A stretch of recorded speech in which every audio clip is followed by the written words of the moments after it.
Hi there, this is Ray Stendall. I help entrepreneurs and business owners build, market, and sell amazing products and services that make a difference. I hope you watched the previous videos in this series where we talked about identifying a market segment, the demographics of a market segment, and in this video we're going to talk about the psychographics in a market segment. Now, all business owners who are very successful have one thing in common. They clearly understand who exactly they're selling to, and they make sure that there's a market to message match so that the people who see their marketing are likely to become their customers, which leads to revenue and income. So in this video, I want to dive into and talk about psychographics and give you an idea of what you need to be considering as you take a look at your own market. Now, what exactly are psychographics? It seems to be a pretty big word. And what I want to do is just really dispel the complexity that you might be feeling right now.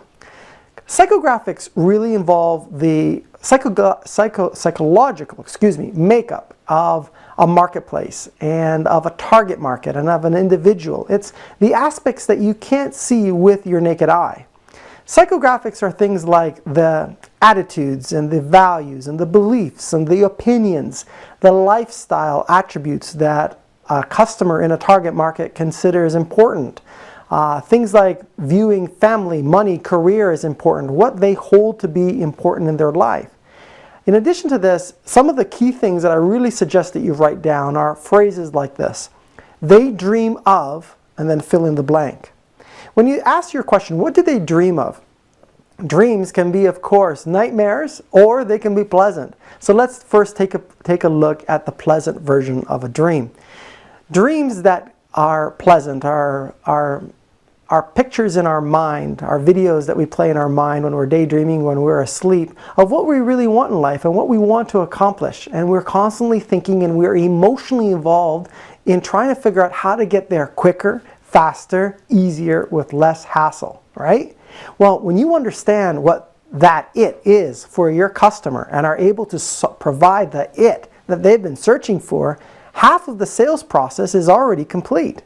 Now, if we take a look at the other side of dreams, which can be nightmares, this might be what they fear, which is another one of the items on my list. When you understand what their nightmare is, what they fear is, your marketing and your solution could help resolve or minimize that fear based on what it is that you do. So ask yourself, what do they fear? What do they need? Who do they follow? Who do they consider important and somebody worthy of listening to in the marketplace? What do they hate? Who do they hate? What do they despise? What are all the emotional triggers that can be applied to your target market to really get to know who they are and what drives them and what they feel when they look at what's going on around them? These are the factors that you want to be concerned about. What do they worry about? And what are they willing to exchange hard-earned money for? And that's where you need to fill in the blank. The reason I bring up all of these things for you to consider is that it's no surprise we have a challenging global economic environment right now. And we don't need more challenges. Do you agree with me? Well, this is the type of information that you need to get very clear on so that the money and the time that you do invest in marketing can lead to some results.